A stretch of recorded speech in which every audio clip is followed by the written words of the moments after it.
గౌరవ భారత ప్రధాని నరేంద్ర మోడీ గారు తెలంగాణకు రావడం, హైదరాబాద్ బహిరంగ సభలో వారు దేశ ప్రజలను ఉద్దేశించి ఏదైతే వార్ ఎకానమీ స్ట్రాటజీ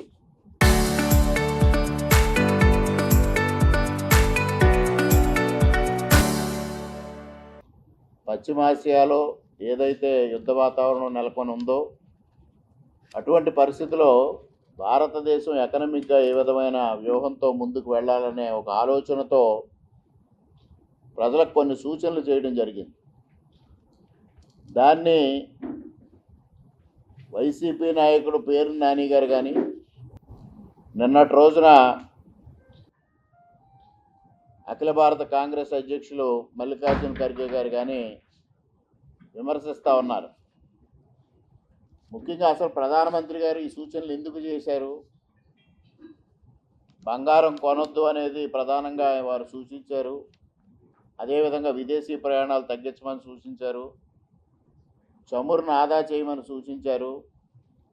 ఈ విధమైన సూచనలు వారు ఎందుకు చేశారు? వంట నూనెలు తగ్గించమన్నారు, పొదుపు పాటించమన్నారు.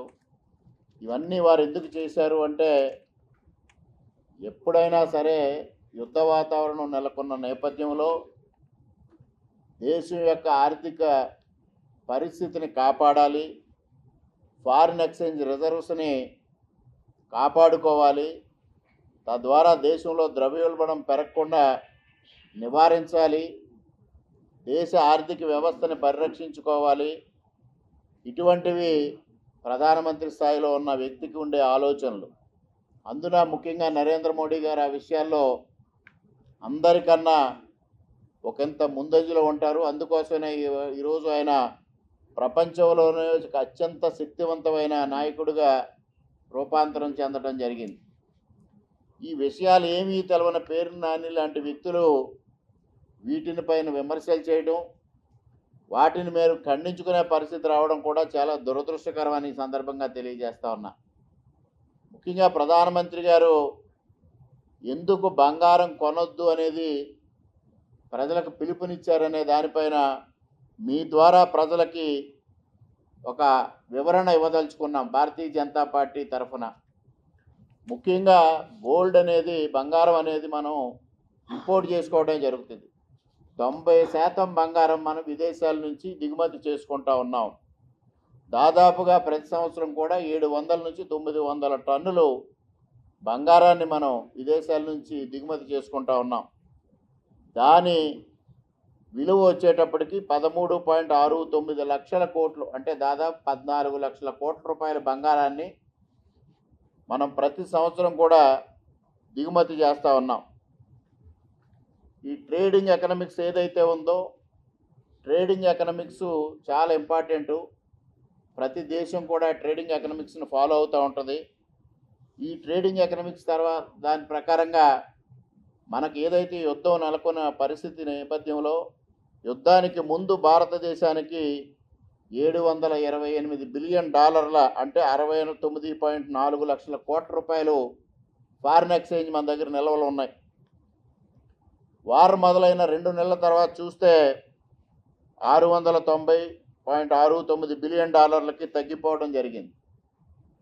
ఇటువంటి నేపథ్యంలో అది ఇంకా ఫారిన్ ఎక్స్చేంజ్ నిల్వలు తగ్గినట్టయితే ప్రమాదకర పరిస్థితి పొంచి ఉంది.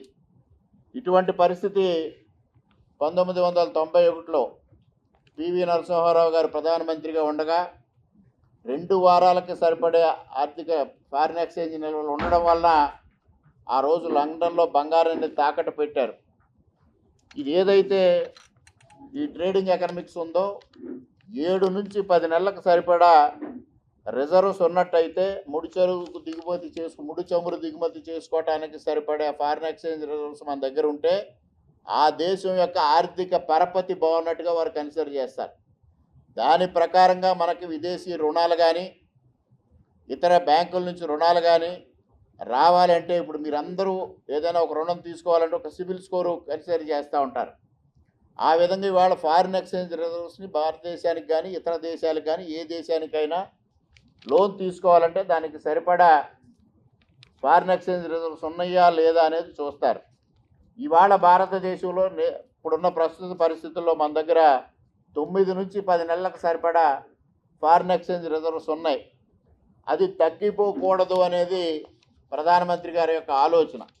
ఈ బంగారం కొనుగోలు చేసినా, ఇతర దేశాలు ప్రయాణాలు చేసినా, ఇతర దేశాల యొక్క విదేశీ వస్తువులు మనం కొనుగోలు చేసినా ఈ ఫారిన్ ఎక్స్చేంజ్ రిజర్వ్స్ అన్నీ కరిగిపోయి ఆర్థిక సంక్షోభం ఏర్పడే పరిస్థితి ఉంది. కాబట్టి వాటిని తగ్గించమని వారు ఒక పిలుపుని భారత ప్రజానీకానికి ఇవ్వడం జరిగింది. అదేవిధంగా ఇవాళ 2025-26 ఫైనాన్షియల్ ఇయర్ తీసుకుంటే ఇంపోర్ట్స్ బిల్లు అంటే క్రూడ్ ఆయిల్ కానీ, గోల్డ్ కానీ, మెడిసిన్స్ కానీ, ఫుడ్ కానీ, అదేవిధంగా సెమీ కండక్టర్స్ కానీ, ఎలక్ట్రానిక్ ప్రోడక్ట్స్ కానీ, ఇటువంటివన్నీ తీసుకుంటే $775 బిలియన్ ఉన్నాయి. దాన్ని తగ్గించాల్సిన అవసరం ఉంది. ఇవాళ దాన్ని తగ్గించకపోయినట్టయితే భారతదేశం తీవ్రమైన ఆర్థిక సంక్షోభంలోకి వెళ్తుంది. ఫారిన్ ఎక్స్చేంజ్ రిజర్వ్స్ తగ్గిపోతా ఉన్న నేపథ్యం. బంగారం కొనొద్దు అనేది మరి మల్లికార్జున ఖర్గే గారు నన్ను విమర్శించారు, పేరు నాని గారు విమర్శించారు. పేరు నాని గారు తండ్రి గారు తల్లి కాంగ్రెస్ నుంచి వచ్చిన వ్యక్తులే. తల్లి కాంగ్రెస్ ఆ రోజు 1967లో ఇందిరాగాంధీ గారు కూడా బంగారం కొనొద్దు అని ఆ రోజు పిలుపునిచ్చిన సంగతిని ఈ సందర్భంగా మీ ద్వారా ప్రజానీకానికి తెలియజేస్తా ఉన్నా. ఆ రోజు ఇంకా ఇవాళ ప్రధానమంత్రి గారు గోల్డ్ కంట్రోల్ ఆర్డర్ అనేది పెట్టలా. ఆ రోజు 1967లో ఇందిరాగాంధీ గారు గోల్డ్ కంట్రోల్ ఆర్డర్ అని కూడా పెట్టి బంగారం దిగుమతుల మీద కానీ, కొనుగోలు పైన కానీ నిషేధం విధించిన పరిస్థితి ఉంది. అటువంటి పరిస్థితి ఇవాళ వారు చేయలా. అయినప్పటికీ కూడా మరి తల్లి కాంగ్రెస్ నుంచి వచ్చిన పేరు నాని గారు, ఇవాళ తల్లి కాంగ్రెస్ జాతీయ అధ్యక్షులు మల్లికార్జున ఖర్గే గారు ఈ విషయాలు ఏమీ అవగాహన లేకుండా మాట్లాడడం శోచనీయమని కూడా ఈ సందర్భంగా తెలియజేస్తా ఉన్నా. ఇదే పరిస్థితి 2013లో మన్మోహన్ సింగ్ గారు కూడా బంగారం కొనొద్దు అని పిలిపించారు. మరి ఆనాడు ప్రధానమంత్రులు ఇచ్చినప్పుడు వీరికి గుర్తు రాలేదా? ఇవాళ మీరు పొదుపు చర్యలు పాటించండి అని వారు చాలా వ్యంగ్యంగా మాట్లాడారు పేరు నాని గారు. అసలు జగన్మోహన్ రెడ్డి గారి కన్నా దుబారా ఎవరైనా ఉన్నారా అని నేను అడుగుతా ఉన్నా. ఇవాళ నరేంద్ర మోడీ గారు ఒక అత్యంత శక్తివంతమైన నాయకుడిగా ప్రపంచంలో తీర్చిదిద్దబడిన నేపథ్యంలో వారికి భద్రత చాలా అవసరం. సాధారణంగా వారు ఢిల్లీలో ప్రయాణం చేసేటప్పుడే 12 నుంచి 15 వాహనాల శ్రేణి వారితో ఉంటుంది. అటువంటిది నిన్నటి రోజున క్యాబినెట్ మీటింగ్కి వారు 2 వాహనాల్లో మాత్రమే రావడం జరిగింది. వారు నిన్న ఒక ఆదేశం ఇచ్చారు స్పెషల్ ప్రొటెక్షన్ ఫోర్స్కి. ఏమంటే నా దాంట్లో కూడా ఎలక్ట్రిక్ వాహనాలు చేర్చండి నా క్యాన్వాయ్లో కూడా అని. దానికి అనుగుణంగా ఇవాళ అత్యంత కీలకమైన నాయకుడు గడ్కరీ గారు కూడా నేను నాగపూర్లో ప్రయాణం చేసేటప్పుడు ప్రజా రవాణా వ్యవస్థలో బస్సులో ప్రయాణం చేస్తాను అని వారు ప్రకటించారు. ఇక్కడ ముఖ్యమంత్రి గారు 50% క్యాన్వాయ్ తగ్గించమని, ఉప ముఖ్యమంత్రి గారు కూడా 50% క్యాన్వాయ్ తగ్గించమని ఆదేశాలు జారీ చేశారు. ఇవాళ ఈ పొదుపు పాటించటం, చమురు దిగుమతులు ఆపాలి, ఫారిన్ ఎక్స్చేంజ్ రిజర్వ్స్ కాపాడాలి అని ప్రధానమంత్రి గారు పిలిపిస్తే పేరు నాని గారు మీరు రైళ్ళలో ప్రయాణం చేయండి, బస్సుల్లో ప్రయాణం చేయండి అన్నారు. పేరు నాని గారు మంత్రిగా ఉండగా వారి క్యాన్వాయ్ ఎంత, ఎన్ని వాహనాల్లో వారు ప్రయాణం చేశారు. అదేవిధంగా జగన్మోహన్ రెడ్డి గారికి ఎక్కడ చంద్రబాబు నాయుడు గారికి ఉన్నట్టు కానీ, నరేంద్ర మోడీ గారికి ఉన్నట్టు కానీ, మరి ఇతర ముఖ్యమంత్రులు కొంతమందికి ఉన్నట్టు కానీ వారికి అభద్రత లేదు, Z+ కేటగిరీ సెక్యూరిటీ లేదు. అయినప్పటికీ ఫాల్స్ ప్రెస్టేజ్తో స్టేటస్ సింబల్ లాగా ఆక్టోపస్ వ్యవస్థలో కొంతమంది గార్డ్స్ని తీసుకొని 150 మందిని కూడా పెట్టుకు తిరిగిన చరిత్ర జగన్మోహన్ రెడ్డి గారిని మర్చిపోయారా పేరు నాని గారిని అడుగుతా ఉన్నా. అసలు ప్రధానమంత్రి గారు నరేంద్ర మోడీ గారు ఎక్కడ, పేరు నాని గారు ఎక్కడ? నక్కకి నాగలోకానికి ఉన్నంత తేడా ఉంది. ఇటువంటి వ్యక్తి ప్రధానమంత్రి గారిని విమర్శించడమా? ఇవాళ భారతదేశం అత్యంత శక్తివంతమైన దేశంగా తయారవుతున్న నేపథ్యంలో అనుకోని పరిస్థితుల్లో మనకు పశ్చిమాసియాలో యుద్ధ వాతావరణం నెలకొనడం, దానివల్ల అది మన ఆర్థిక వ్యవస్థని కుప్పకూలుస్తుందనే ఒక ఆలోచనలో ప్రధానమంత్రి గారు ఈ పొదుపు చర్యలను పాటించమని ప్రజలకు పిలుపునిచ్చారు. పిలుపునివ్వడమే కాదు, వారు స్వయంగా పాటిస్తూ ఉన్నారు. అటువంటి పరిస్థితుల్లో మరి పాట్నాలో ఒక హైకోర్టు ప్రధాన న్యాయమూర్తి గారు సైకిల్ మీద ప్రయాణం చేశారు. ఇవన్నీ ప్రధానమంత్రి గారు ఇచ్చిన పిలుపుని మేధావులందరూ అర్థం చేసుకుంటా ఉన్నారు. మరి అపరమేధావి పేరు నాని గారు ప్రతి విషయానిపైన స్పందించి ఇవాళ ఒక కామెడీ పీస్, ఆంధ్రప్రదేశ్ రాష్ట్రంలో కామెడీ పీస్గా మిగిలిపోయిన పరిస్థితి చూస్తూ ఉన్నాం. గతంలో కేఏ పాల్ గారు వచ్చేవారు ప్రతిదానికి స్పందించటం. ఇవాళ పేరు నాని గారు కూడా అదే పరిస్థితి. ప్రధానమంత్రి గారు మోడీ గారు హైదరాబాద్లో చంద్రబాబు నాయుడు గారిని, పవన్ కళ్యాణ్ గారిని కలిస్తే దాన్ని విమర్శిస్తూ ఉంటారు. ఇక్కడ ఈ సందర్భంగా ఒకటే తెలియజేస్తా ఉన్నా, మీ నాయకుడింటికి ఈడీ వచ్చింది, బాబు గారింటికి పవన్ గారింటికి మోడీ వచ్చారు. అదే ఇద్దరికి ఏమన్నా తేడా, వాడికి మీకు ఉన్న తేడా. అటువంటి మీరు మీ పార్టీ ఇవాళ భారతీయ జనతా పార్టీని, ప్రధానమంత్రి గారిని విమర్శించే స్థాయి మీకుందా అని నేను ప్రశ్నిస్తూ ఉన్నా. ముఖ్యంగా ఇవాళ ప్రజలందరూ ఈ పొదుపు చర్యల్ని పాటించాలి. ప్రధానమంత్రి గారు ఏదైతే పిలుపునిచ్చారో ఆ పిలుపుకి అనుగుణంగా ముందుకు వెళ్ళాలి.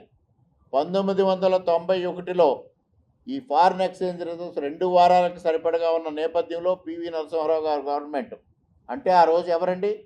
కాంగ్రెస్ ప్రభుత్వం, కాంగ్రెస్ లీడ్ చేస్తున్న ప్రభుత్వం, సంకీర్ణ ప్రభుత్వమే ఆ రోజు కూడా, మైనారిటీ గవర్నమెంట్. ఆ రోజున లండన్లో బంగారాన్ని తాకట్టు పెట్టింది. అనేక సంస్కరణల్ని పివి నరసింహారావు గారు తీసుకొచ్చి ఈరోజు భారతదేశాన్ని ఆర్థిక సుస్థిరతకి చేకూర్చడం కోసం ఆ రోజు నాంది పలికారు. మరి అటువంటి కాంగ్రెస్ పార్టీ నుంచి వచ్చిన ఈ వ్యక్తులు ఇవాళ ప్రధానమంత్రి గారిని విమర్శించడం అంటే ఏ విధంగా ఉందో ఒక్కసారి ఆలోచన చేయాల్సిన అవసరం ఉంది. ఇవాళ ఆనాడు సంస్కరణల ద్వారా పివి నరసింహారావు గారు కొంతవరకు భారతదేశాన్ని కాపాడగలిగితే ఇవాళ భారతదేశ ఆర్థిక వ్యవస్థని నరేంద్ర మోడీ గారు ఆకాశానికి తీసుకెళ్లిన పరిస్థితి. రక్షణ రంగంలో కానీ, ఆర్థిక రంగంలో కానీ, సంక్షేమ రంగంలో కానీ, అభివృద్ధి రంగంలో కానీ, ఏ రంగంలో చూసుకున్నా, ముఖ్యంగా శాస్త్ర సాంకేతిక రంగంలో కానీ భారతదేశాన్ని ఇవాళ అందుకోని పరిస్థితిలో ప్రపంచ దేశాలు ఉన్నాయి.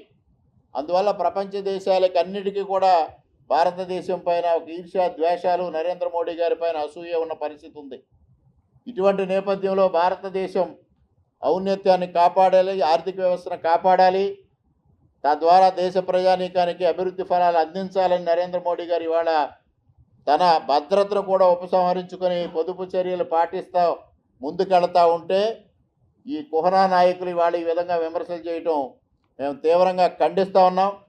ప్రజలందరికీ ఒకటే విజ్ఞప్తి చేసేది మీ ద్వారా, ప్రధానమంత్రి గారు సూచనలు ప్రతి ఒక్కరూ పాటించాలి. పొదుపు చర్యల్లో భాగంగా ఏదైతే ప్రధానమంత్రి గారు సూచించిన వ్యవహారం ఉందో దాన్ని ప్రతి ఒక్కరూ పాటించాలి. సంవత్సరం పాటు బంగారం కొనుగోలు ఎవరూ చేయొద్దని వారు సూచించారు. ప్రధానంగా బంగారం కొనుగోలు వల్లే ఫారిన్ ఎక్స్చేంజ్ రిజర్వ్స్ చాలా డౌన్ఫాల్ వస్తుంది. అందువల్ల దానిపైన కానీ, చమురు కానీ, అదేవిధంగా వంట నూనెలు, అదేవిధంగా మనం ఏదైతే వెహికల్స్కి వాడుతున్న ఫ్యూయల్ అన్నిటినీ కూడా ఎంత తక్కువ వీలైతే, వినియోగం ఎంత తక్కువ అయితే అంత తగ్గించాలి. స్వదేశీ వస్తువులు మాత్రమే వాడండి, పొదుపు మంత్రాలను వాడమని ప్రధానమంత్రి గారు ఇచ్చిన పిలుపుని వ్యంగ్యంగా మాట్లాడిన అందరికీ భారతీయ జనతా పార్టీ తరఫున తీవ్రమైన ఖండన ఇస్తూ, వారి అవివేకానికి మేమందరం కూడా విచారం వ్యక్తం చేస్తూ ఇవాళ ప్రధానమంత్రి గారు ఇచ్చిన పొదుపు చర్యల్ని సంపూర్ణంగా పాటించే దిశగా భారతీయ జనతా పార్టీ ముందుకు వెళుతుంది. ఇవాళ ఆంధ్రప్రదేశ్ రాష్ట్రంలోని ఎన్డీఏ ప్రభుత్వం కూడా ఆ పొదుపు చర్యల్లో భాగంగానే ముందుకు వెళ్తూ ఉంది. ఇవాళ ముఖ్యమంత్రి గారు కూడా చెప్పారు, అందరూ మంత్రుల పర్యటన తగ్గించండి, క్యాన్వాయిలు తగ్గించుకోండి.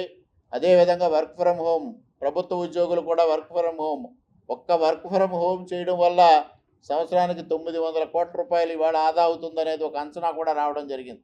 ఇటువంటిది ఆర్థిక పరిస్థితి మరలా చక్కదిద్దే వరకు, ఫారిన్ ఎక్స్చేంజ్ నిల్వలు సమృద్ధిగా ఉండే వరకు ఈ పొదుపు చర్యలను పాటించమని ప్రతి ఒక్కరికి విజ్ఞప్తి చేసుకుంటూ సెలవు తీసుకుంటా ఉన్నాం. థ్యాంక్ యూ అని అన్నారు.